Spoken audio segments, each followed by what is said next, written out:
Assalamualaikum.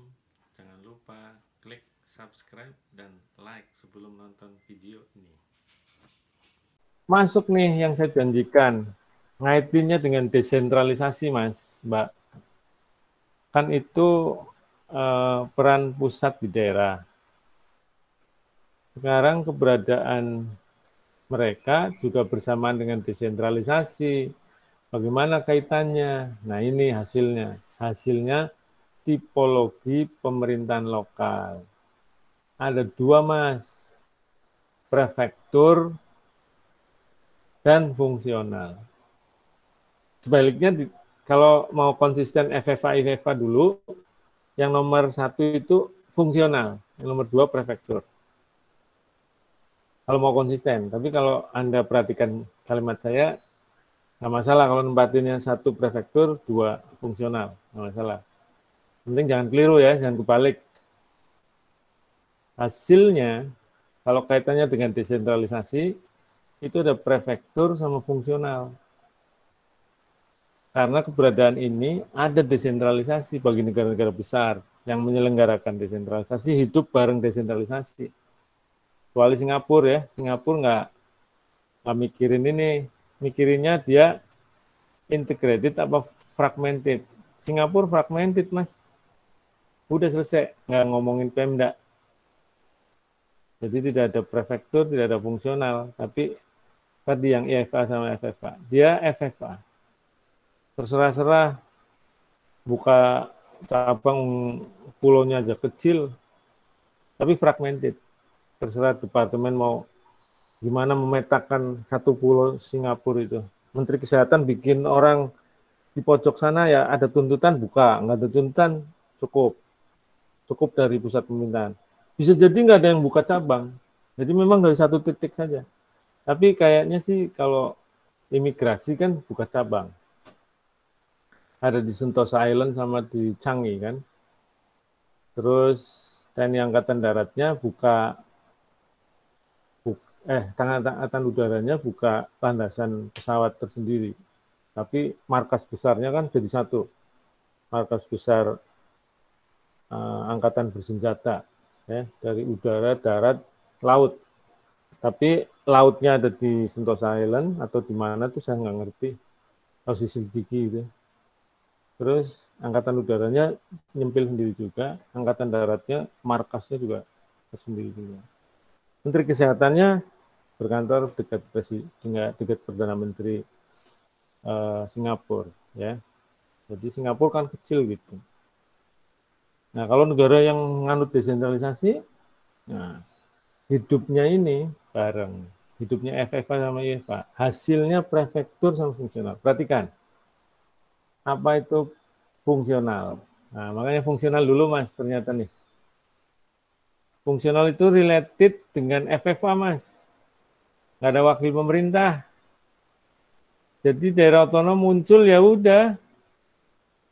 Wilayahnya bareng-bareng sama instansi vertikal, dia nggak ngacu batas jurisdiksinya ke instansi vertikal manapun, ya terserah otonomi. Menteri juga silang-silang satu Riau, di silang Menteri Kesehatan ada 2 cabang, sementara Menteri Pendidikan hanya satu Riau semua, ya Provinsi Riau itu terserah gitu. Itu di daerah, di negara-negara yang berkarakter FFA jatuhnya bersamaan dengan desentralisasi, jadinya sistem fungsional. Fungsional salah ketik tuh. Fungsional, S-nya dibalik, geser. Ya, sistem pemerintah daerah dalam sebuah negara bangsa di mana keberadaan pemerintah pusat di daerah hanya melalui instansi vertikal pengelolaan pelayanan publik yang menjadi tanggung jawab Binwas Bintek terhadap daerah otonom serta jurisdiksi daerah otonom tidak berbasis jurisdiksi instansi pusat manapun. Tidak terdapat wakil pemerintah. Ingat, ini definisinya ini. Jadi sudah fragmented antar KL di lapangan, daerah otonom menambah fragmented. Gitu loh ya. Itu di praktek negara-negara Anglo-Saxon. Sementara sistem prefektur, Mas, kita jadi dua, terintegrasi sama tidak terintegrasi. Ini ada wakil pemerintah. Yang terintegrasi, wakil pemerintahnya jadi kepala daerah, Mas. Hebat kan? Nah, Anda jangan kaget. Zaman Pak Harto, bupati wali kota wakil pemerintah. Gubernurnya juga. Sekarang hanya gubernur. Gubernur itu kepala daerah, juga wakil pemerintah. Itu namanya prefektur terintegrasi. Zaman Belanda, prefekturnya tidak terintegrasi.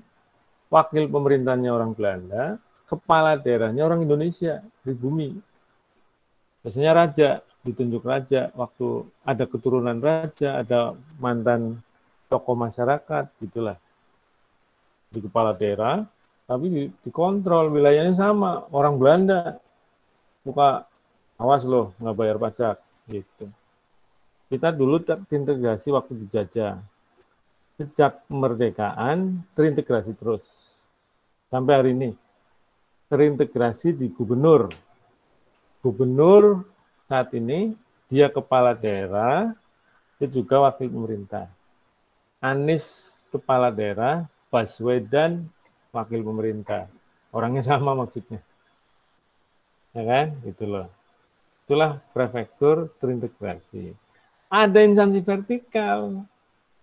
Sebagai kepala daerah, dia membawa dinas. Wakil pemerintah, dia berhak koordinator, integrator, instansi vertikal di tempatnya. Tapi sekarang gara-gara pilkada langsung dan gara-gara undang-undang, sebagai wakil pemerintah melempem, Mas. Maunya jadi kepala daerah. Raja kecil maunya. Coba lihat deh. Pangdam Jaya, Jakarta, mau nggak dipanggil Pak Anies? Menurut mau, dia kan jenderal. Pak Anies siapa? Oh, zaman Pak Harto diatur gubernur, Mas, hampir 100% militer, kecuali gubernur Jogja. Dan Pak Soeharto ngatur pemilihan kepala daerahnya supaya jadi calonnya dia. Kalau pangdamnya, misalnya pangdam Diponegoro, Jawa Tengah, itu letnan jenderal, gubernur Jawa Tengah nggak pernah di bawah letnan jenderal. Minimal sama, atau jenderal penuh. Cek aja, Bukit Barisan, ya kan? Nah, ada pangdam yang wilayahnya 2 provinsi. Wah, itu lebih serius lagi. Ya, lebih pusing. Tapi umumnya sudah 1 provinsi, 1 pangdam. Hanya di beberapa tempat aja. Polisi diatur banget juga. Ya, pangkatnya nggak boleh lebih rendah atau lebih tinggi daripada gubernurnya, ya. Ya beberapa ada sipil, ya. Terakhir itu yang menjelang Pak Harto jatuh, Hasan Basri Durin di Sumatera Barat, itu sipil ya.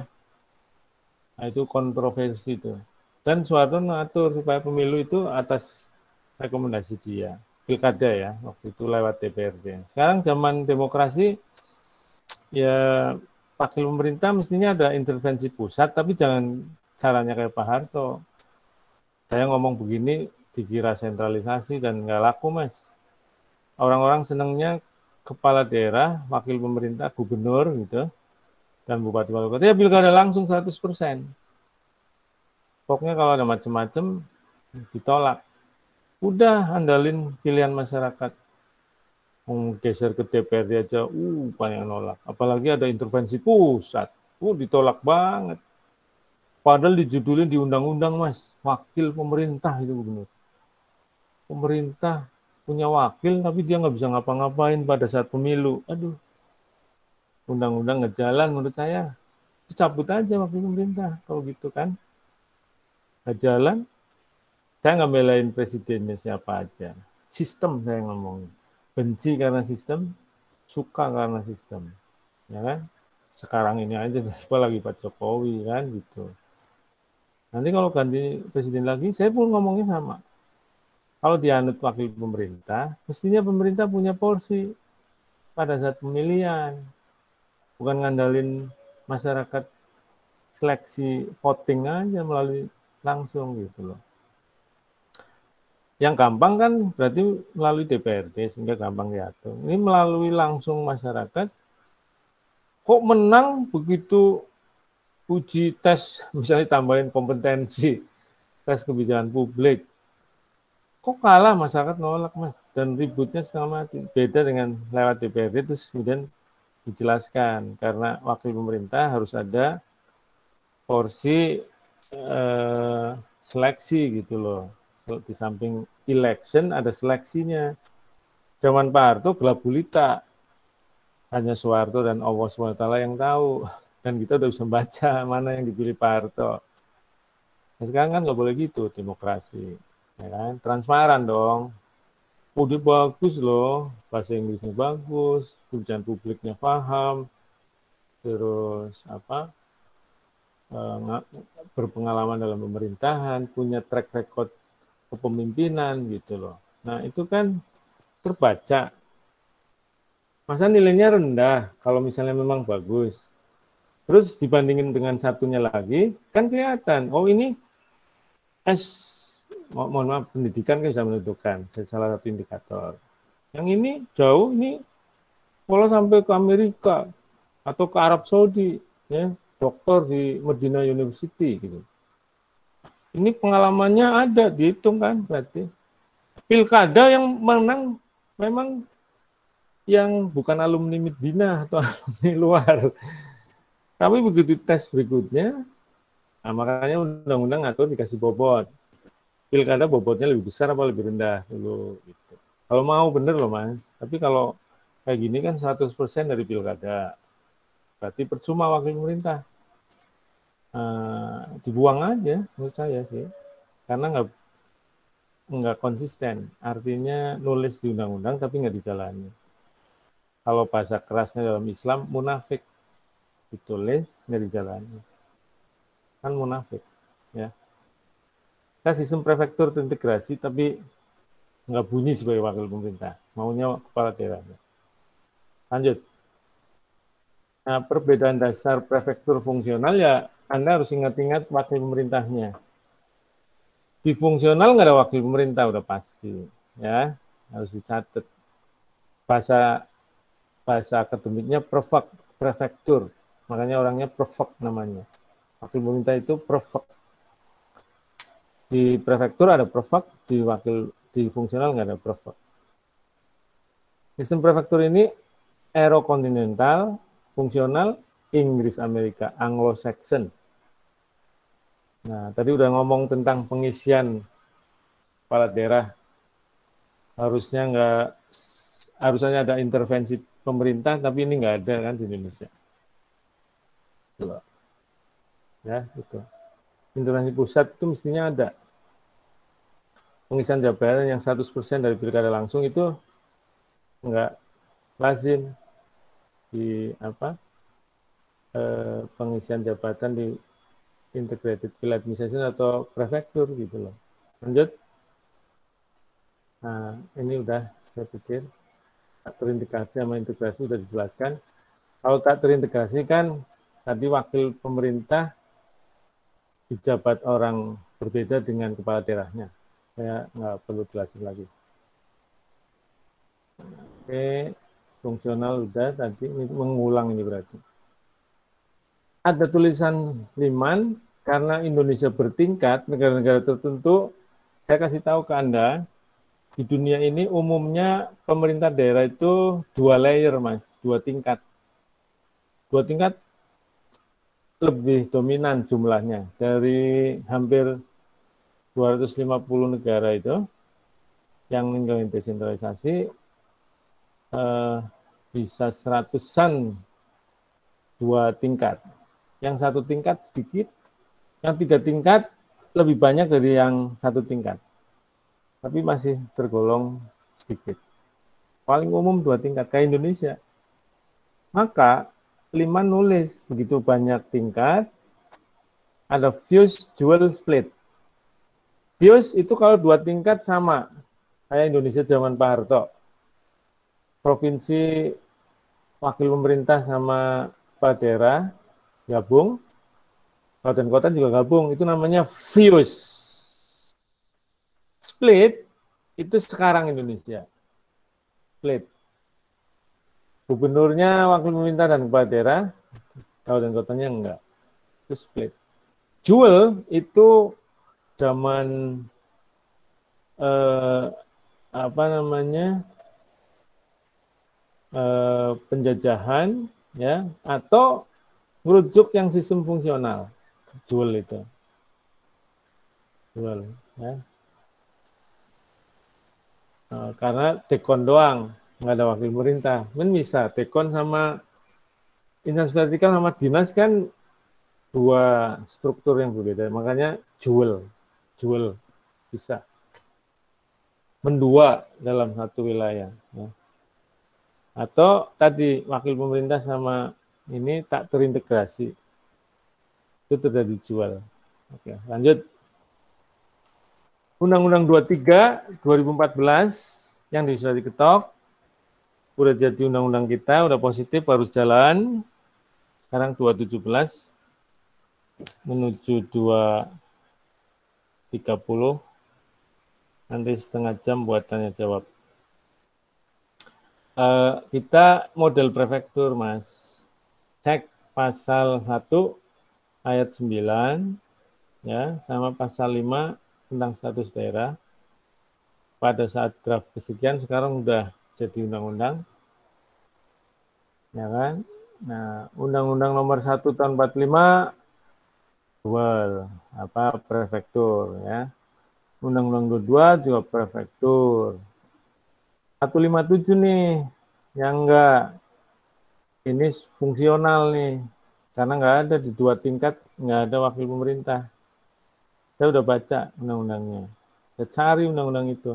Anda boleh cari silakan. Undang-Undang 18 balik lagi, dualistis. Jadi prefektur lagi. Undang-Undang yang 574 Pak Harto lebih kuat lagi sentralisasinya. Jadi prefekturnya diperkuat. Terus 2299 dipotong hanya gubernur, 32 juga begitu. 23 sama. Oh, ini enggak sampai 23 ya. Tadi di draftnya, berarti saya nulis masih di draft. Oh, ini undang-undang baru. Undang-undang baru sama ya, sampai gubernur. Tapi kedudukan gubernur lemah, ya, wakil pemerintah itu lemah. Ketika instansi vertikal berdiri, dia punya kekuasaan ngasih izin, tapi begitu sudah jalan, dia nggak bisa apa-apain gubernur itu. Waktu mau berdiri memang, nolak juga bisa gubernur, hebat ya undang-undang yang sekarang. Orang pusat, menteri, mau buka cabang di provinsinya, gubernur diminta izin. Hebat undang-undang sekarang. Padahal yang minta misalnya menteri, sudah lapor presiden, tetap gubernur nolak, nggak bisa buka instansi vertikal. Di undang-undang baru harus izin. Tapi saya lihat kalau yang sudah ada gubernurnya tidak berdaya, ya, instansi vertikal itu lapornya langsung menterinya. Harusnya menurut teorinya Pak Napoleon Bonaparte, instansi vertikal tetap koordinasi sama Pak Gubernur, Mas, tunduk gitu loh. Ada degradasi. Tuh, ini Undang-Undang 23. Gubernur sebagai wakil pemerintah. Diteruskan kembali di Peraturan Pemerintah 33 2018. Dikuatkan wakil pemerintah. Tapi, Mas, jalannya Anda tahu sendiri. Tersendat-sendat di era pilkada langsung sekarang. Gubernurnya PKS, presidennya PD Perjuangan. Anda bayangkan ya udah. Hah? Ya kan? Gitu loh. Ini pasal 91-nya, ya, tugas-tugasnya, gubernur punya wewenang, ya, ada menyelaraskan perencanaan pembangunan antar daerah, mengordinasi kegiatan pemerintahan dan pembangunan antar daerah, lebih banyak daerah. Harusnya kalau sebagai wakil pemerintah, hadapannya adalah instansi vertikal. Justru undang-undang banyakkan ngomong berhadapan dengan Pemda, terutama kabupaten kota. Aduh, undang-undangnya juga degradasi sama yang nyusun. Tuh, ini pas bentuk memang izin instansi vertikal. Ini begitu jalan nggak diatur banyak. Hubungan antara gubernur dengan instansi vertikal nggak diatur di undang-undang ini dengan lebih baik. Pasal 25 tentang PUM, pemerintahan umum ini dari presiden ini. Ya, Anda bisa baca. Oke. Ini pasal-pasal masih, ini PP 33-nya 2018, ya kan? Mengikuti aja sih PP-nya, mirip aja. Akan nambahin untuk pemerintahan umum. Pemerintahan umum beda dengan yang KL, sektor. Itu isinya ini Mbak, A, B, C, D, F, G. Tuh. Pembinaan wawasan kebangsaan, pembinaan persatuan dan kesatuan, pembinaan kewilayahan, penanganan konflik sosial, ya.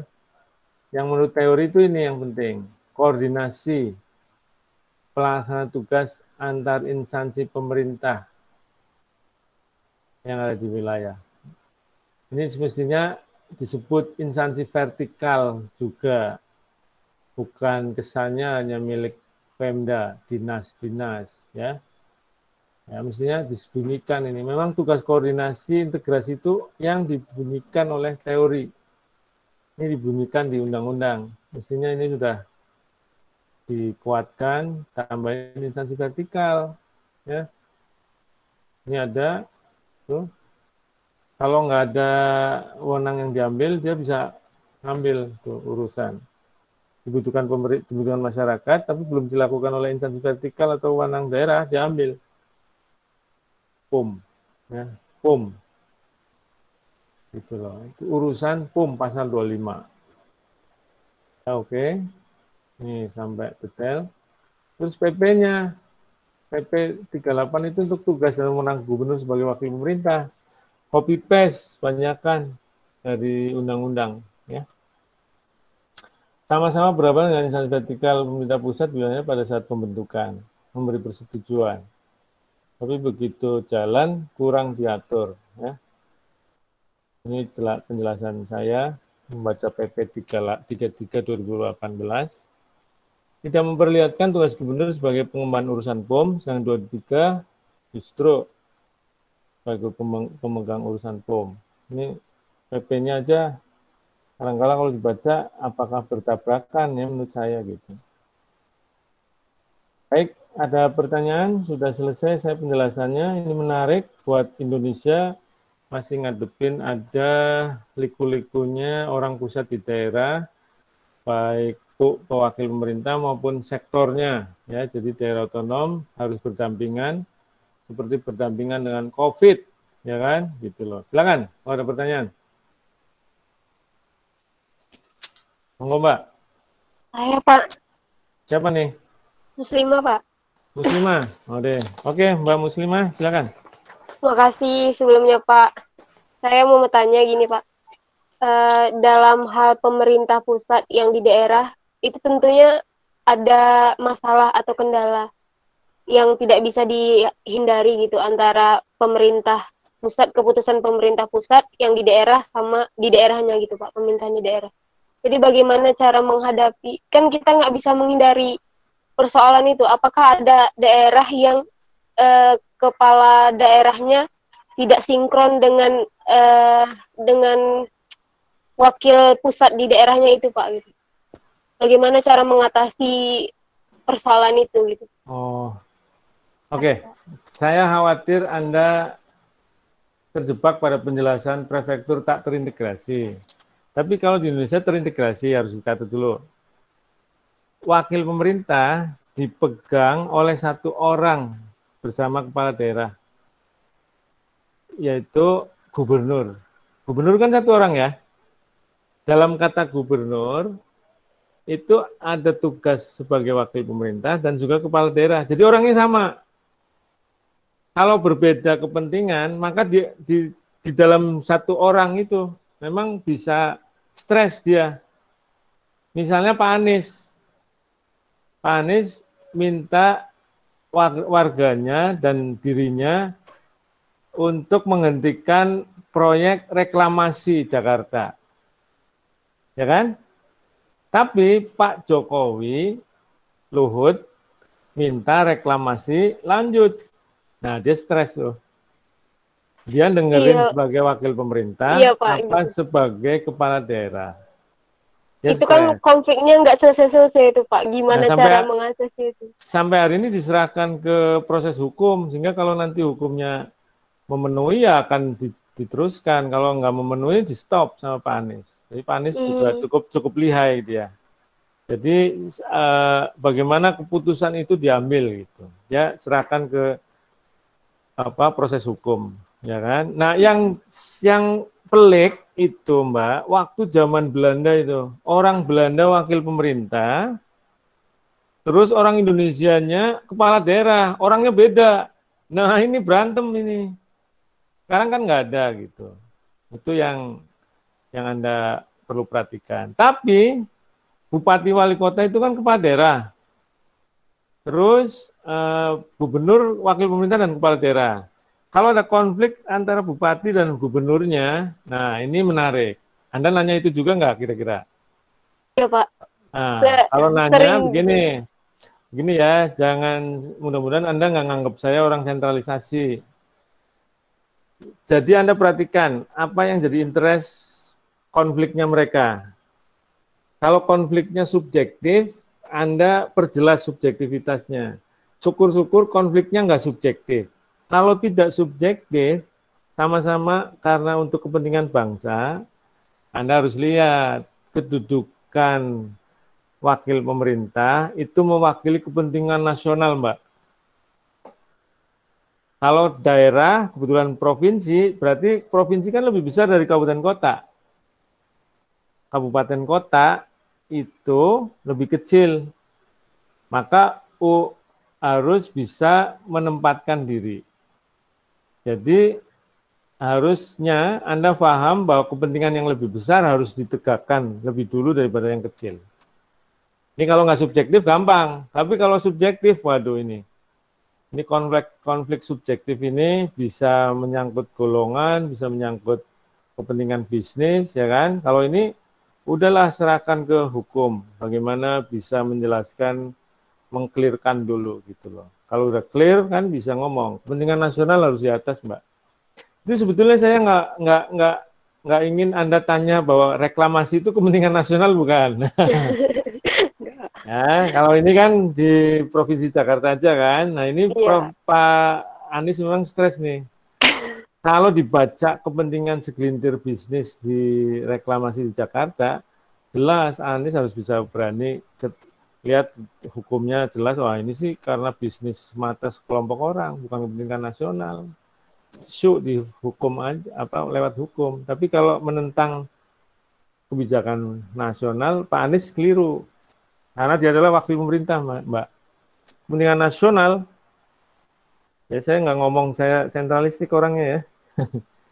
Anda kedaulatan harus di atas otonomi. Oke Catat Pak. itu, ya, oke. Iya. Okay. Kasih Pak. Provinsi Riau harus lebih tinggi daripada Pekanbaru. Hmm, Ya, kalau kepentingan Pekanbaru bertentangan dengan Provinsi Riau, lebih utamakan provinsinya. Silakan. Ya, oke Pak. oke. Siapa lagi? Lanjut. Monggo. Ini bapak-bapaknya nggak ada yang nanya kayaknya dari kemarin. Pada ngopi, tidur-tiduran kali ya. Ada Pak, yang izin main Pak. sepeda. Oh, Supriyansa nih. Ya Biasanya Pak, calling-callingan sedikit sama Dina, Pak apa Armita. nih Pak? Oh, silakan, Kali ini silakan. kayaknya enggak nih Pak, sama Oh, muslimah enggak ya? kayaknya nih. Oh, Sedikit gitu. menyentil nih Pak. Oke, oke, silakan. Ya, mengenai reklamasi itu tadi Pak. Hmm, Berarti kan ketika ibaratnya kan sedikit tumpang tindih itu Pak. Kalau seandainya dianalisa-analisa oleh kaum awam bahwasanya sampai apa terpoli apa nilai-nilai terpolitisasi. politisnya itu Hmm. nilai-nilai politisnya itu lebih ada gitu Pak dengan apa namanya kebijakan-kebijakan karena kan tumpang tindih itu baratnya jatuhnya kan di media kemarin itu kan Anies PS Luhut gitu kan, lebih kurang kira-kira seperti itu. Berarti mungkin titik tengahnya berarti instrumen hukum Pak ya yang dipakai untuk menengahi kedua apa ini gitu. Ya, Anda udah pertanyaannya? Ya udah. Oke, baik. Nah, ya tadi saya ngomong instrumen hukum, tapi begini, kalau Anda mau bahas lebih lanjut, maka kita ngomong reklamasi itu tujuannya kemana sih? Nah, sebetulnya kan diawali karena Jakarta banjir melulu.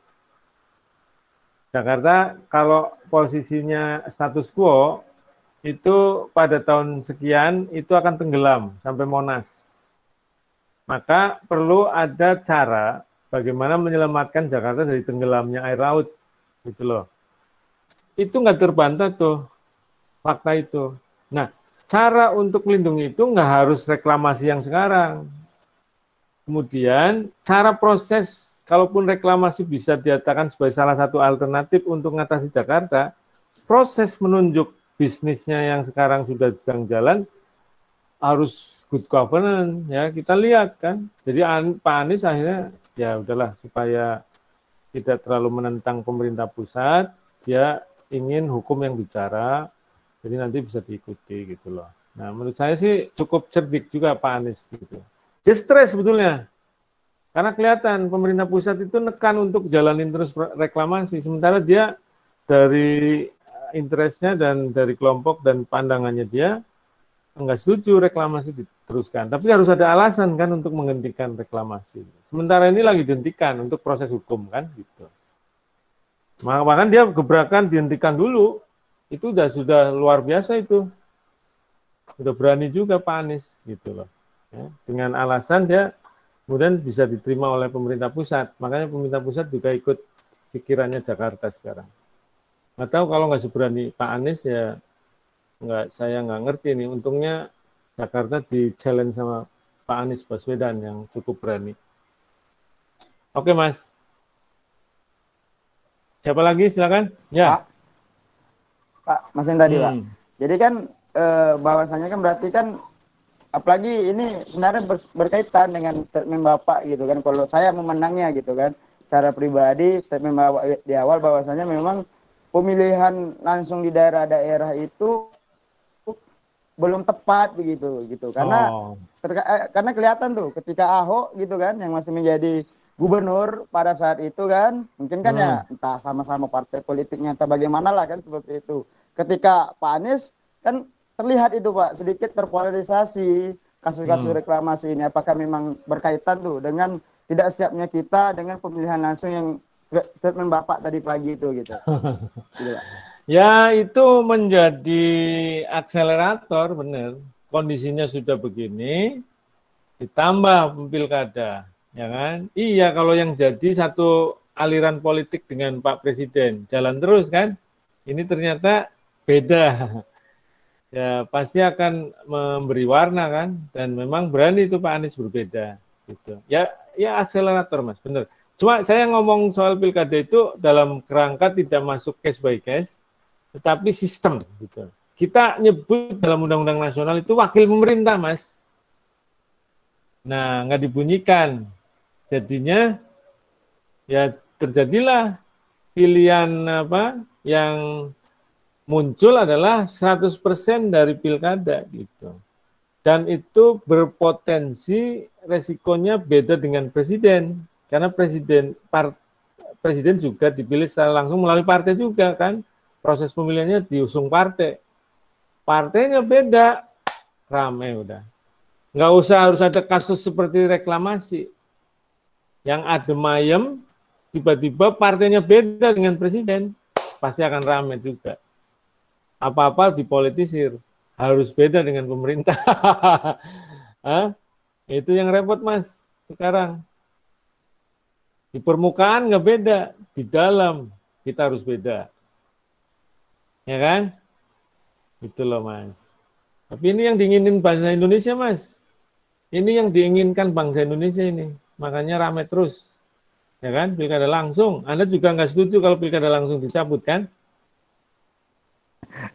Ya lebih kurang begitu Pak. Karena kan setidaknya kalau seandainya kita berbicara rentetannya jauh demokrasi itu kan seperti raja lah contohnya. Yang bisa menjadi raja kan hanya keturunan raja. Ya ketika dirubah menjadi demokrasi ya semua orang punya hak bisa, gitu kan makanya untuk dipilih untuk mencalonkan sebagai kepala daerah. Siap. Oke. Nanti ini kita pikirkan. Oke, sama-sama. Kita pikirkan perbaikan proses pilkada langsung supaya semakin hari semakin menjadi lebih baik gitu loh. Ya, oke. Silakan yang lain. Prof. Siapa nih? Armita. Oke, silakan Mbak. Ini berhubungan dengan konsentrasi tadi, Prof. Di sini saya melihat sekarang itu kalau KPK itu kan Prof lembaga yang berdiri sendiri sekarang. Lembaga berdiri sendiri, tapi sekarang saya lihat KPK itu gigi taringnya itu tidak terlihat lagi, Prof. Jadi saya mau minta pencerahan dari Prof. Terima kasih. Ya, ini di luar soal Dekon dan Field Administration ya. Kayaknya memang kalau lihat sejarah penanganan korupsi selalu menghadapi degradasi kemauan keras dari lembaga yang nanganin korupsi ini, Mbak. Dari dulu ada, terus surut lagi. Dulu ada gini, ini menuju surut nih. Kita selalu ngadepin surutnya penanganan korupsi nih. Saya nggak terlalu mengamati bagaimana proses degradasinya sih ya, tapi nampaknya jelas dari revisi undang-undangnya itu yang nggak memperhatikan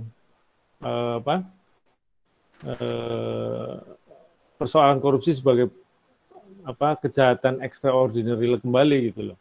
Jadi diatasi kemudian hasilnya undang-undang yang sekarang karena lalu kemudian proses penyidikan dan sebagainya dari KPK jadi terbatas. Tapi paling tidak masih ada eksistensinya. Ya dia direm lah kelihatannya ke daya tembusnya KPK untuk menyadap dan sebagainya kan direm semua tuh.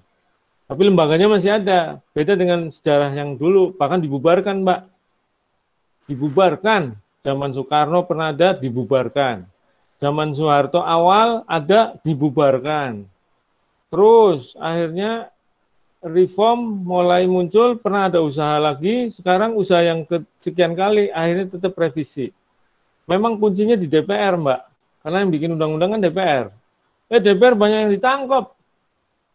Mungkin itulah pribadi-pribadi yang balas dendam, ya. Udah pokoknya direvisi. Nah kemarin revisi hampir nggak muncul, terus muncul lagi. Ini yang kesekian kali loh, Mbak.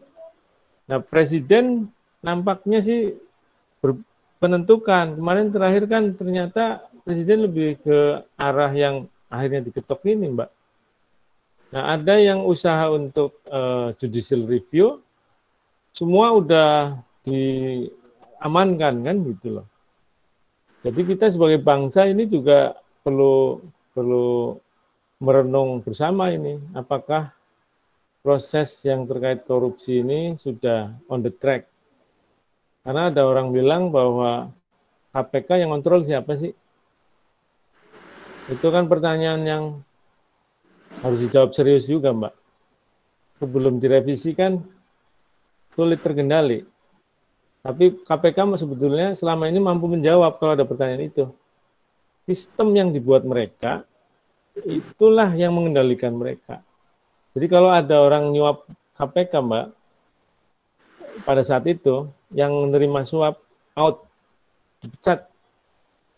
Dia dapat sadap dan saling kontrol antar mereka. Dan sampai detik yang lalu, KPK bisa dijamin lembaga yang masih integritasnya tinggi. Wallahualam setelah revisi, Mbak. Malah setelah dibatasi, Anda korupsi juga bisa nggak ketahuan. Orang KPK korupsi juga nggak ketahuan sekarang ini. Ini kalau direkam ya jangan disebar ya. Nanti saya ditangkap KPK. Ya, Prof. Memang saya rekam, Prof.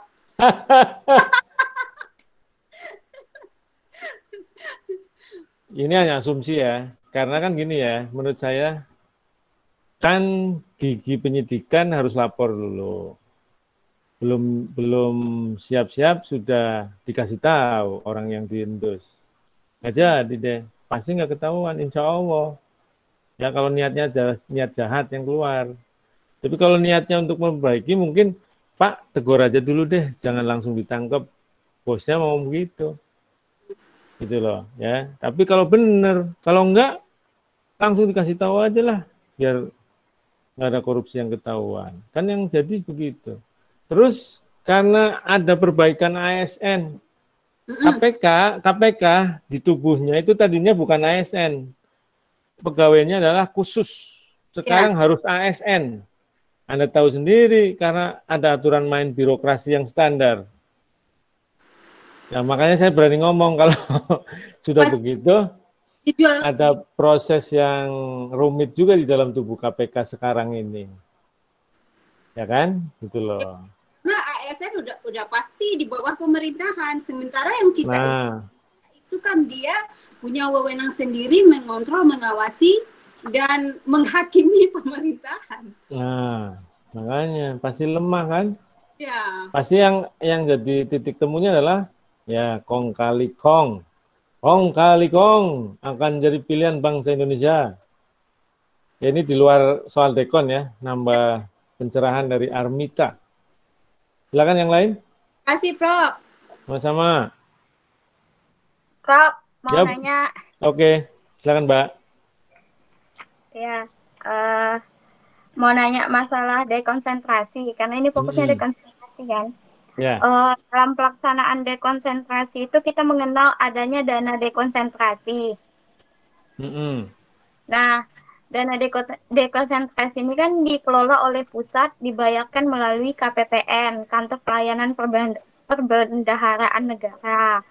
Nah, beberapa perwakilan daerah, perwakilan gubernur itu sempat mengajukan kritik bahwasanya realisasi dana konsentrasi atau tugas perbantuan itu seharusnya dibayarkan lebih cepat daripada realisasi APBD. Karena nyatanya di lapangan dana konsentrasi itu justru lebih lambat prosesnya gitu. Nah, jadi ada beberapa masukan dari para gubernur itu bahwa bagaimana kalau dana dekonsentrasi itu yang awalnya dikelola oleh pusat yang dibayarkan melalui KPPN itu dipindahkan ke APBD daerah aja melalui dana anggaran khusus atau dana otonomi khusus atau kayak itu. Itu gimana menurut Profesor tanggapannya? Ya. Ya kalau begini, kalau judul dekonnya hilang, dana sektor atau dana, saya kira yang paling pas dana sektor itu sebagai hibah ke APBD, saya setuju itu. Jadi persoalan istilah dekon jadi aman. Tapi kalau masih ada istilah dekon, justru pelurusan yang benar adalah yang terima adalah instansi vertikal, bukan Pemda. Ya, kalau mau Pemda masih terima jenis itu, kasih hibah baru, namanya dana sektoral katakanlah. Jadi dana dekon nggak hilang, diluruskan ke instansi vertikal, yang diminta sama para gubernur itu jadi dana sektoral yang hibah. Nah, atau dana dekon itu benar-benar dirubah jadi dana hibah, sehingga dana sektor nggak ada. Dana dekon nggak ada. Karena istilah dekon ngaco, Mbak. Nggak persoalan instrumen yang lambat itu. Kalau masuk ke APBD itu benar-benar ngaco lagi, istilah dekon dipertahankan. Dekon kok ke APBD? Gimana? Dekon itu dari pusat ke instansi vertikal. Jadi bukan soal instrumen, tapi ini istilah paradigma azas pemerintahan harus benar dulu. Gitu loh ya. Jadi benerinnya adalah menurut saya bukan sekedar masuk ke APBD, tapi dan dengan menggeser dari KPPN, bukan, tapi dia istilahnya itu harus diperbaiki. Ini jadi dana hibah sektor silakan, atau munculin baru hibah sektor ke gubernur, ke APBD silakan. Tapi kalau masih tetap dengan dekon, yang terima kalau dilurusin yang terima adalah instansi vertikal. Nah, kalau mau menghilangkan, silakan istilah itu, dan dananya hilang lebih baik lagi. Atau dananya dipertahankan jadi istilah baru.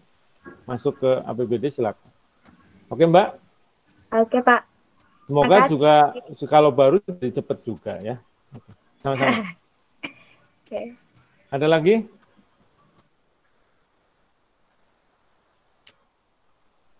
Ibu Muslimah? Udah, Mau Prof. nanya? Udah? Oke. Baik, kalau misalnya nggak ada, ini pukul 14.46. Kita istirahat seperti yang lalu persis, masuk kembali di 15.20 atau 15.25 ya. Oke? Nanti Oke. sampai pukul 17.00 persis ya. Oke, Prof. Ada pertanyaan lagi ya? Oke, baik. Assalamualaikum warahmatullahi wabarakatuh. Waalaikumsalam warahmatullahi wabarakatuh. Kita jumpa di 15.20 ya. Oke, baik. Siap.